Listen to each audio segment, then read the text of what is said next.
So I'll give you a bit of a walk around my vehicle. So pretty standard under the bonnet, except for my 12 volt extension, which is a plug and play from Kick-Ass. So that comes already pre-fused. It leads into an extension here. It goes down under the car, and then it comes around underneath here, in the front here, and underneath the carpet, and then it goes into here, leads up into here, and in through to the back. And in the back I have my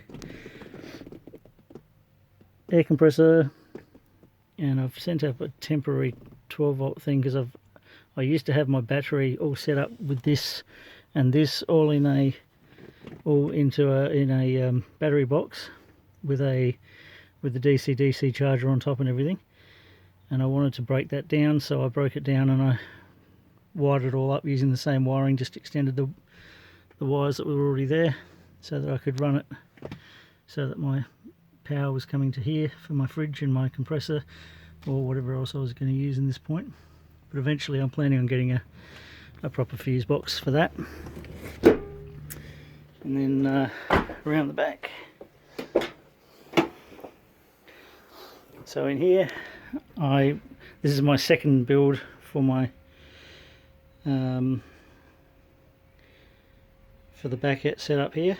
I originally built up a drawer setup which was set about probably yay high, but I had to have access to the bolt for the release of the spare wheel, so I needed to keep a hole in the board because I had a board on the floor, and then I built up on that, but I had to have because of where it is, I had to sort of to keep the drawers even.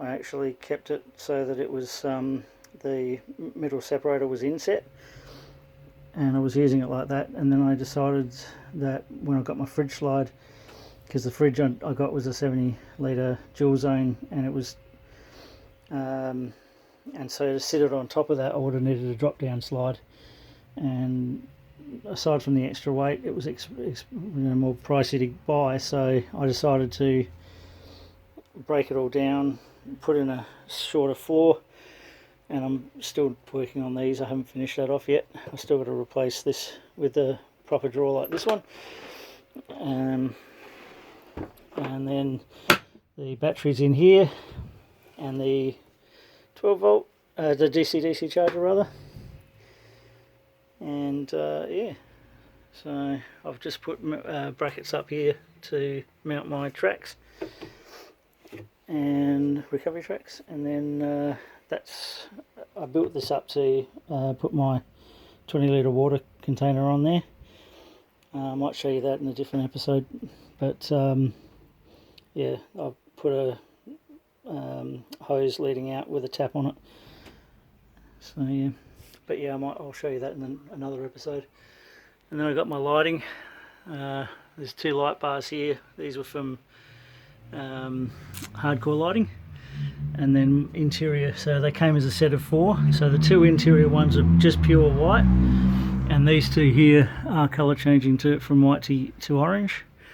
There's a dimmer switch here for this one, and I've got a dimmer switch down there for the other one. Just a temporary setup again until I can actually work out a better way to do it, better way to run it.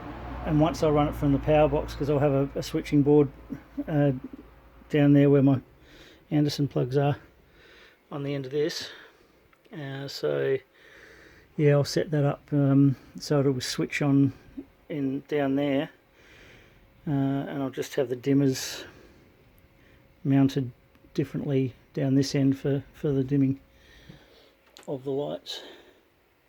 And because I couldn't afford the proper stuff, I just put some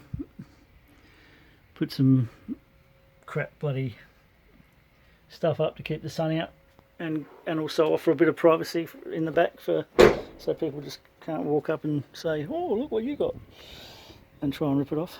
And then I made a little hat.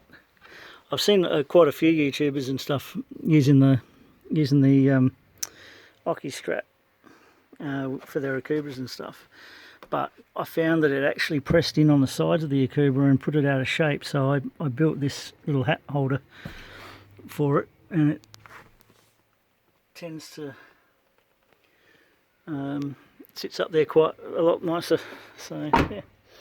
And then in the front cabin, the only real mod here other than stereo is I just I know a bloke who was selling his old GME when he upgraded to an XRS, so I picked this up for about like 150 bucks. I think I bought it from him for, and it works well. So you know, it was all aerial and everything with it, so I just had to fit it to the car.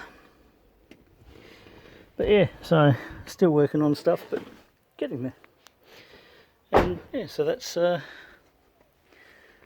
vehicle. Hope you enjoyed.